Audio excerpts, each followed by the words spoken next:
مسلم علاوي طاهر. مجموعة نيوزروم التفاعلية بالتعاون مع تلفزيون الناصرية احتفلت باختتام دورة التصوير الفيديوي بتقنية 360 درجة التي نظمت عبر الانترنت بمشاركة خبير السمع بصريات أنور العجزاوي و15 متفرج.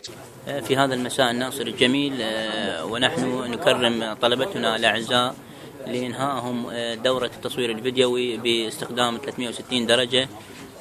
حقيقة نشجع هذا الجهد الطيب لأساتذتنا وعلى رأسهم دكتور سعد إبراهيم وطلبة قسم الإذاعة والتلفزيون وطلبة الإعلام الرقمي.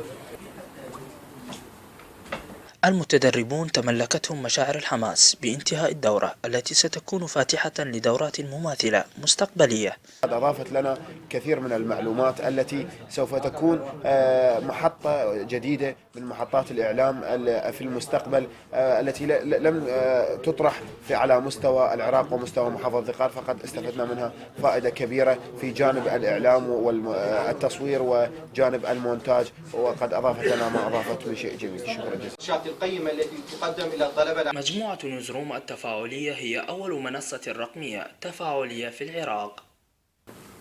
هذا الحضور الكريم هو تتويج ل5 أيام من دورة التصوير الفيديوي بتقنية 360 درجة التي نظمتها مجموعة نيوزروم التفاعلية التعليمية بالتعاون مع تلفزيون الناصرية.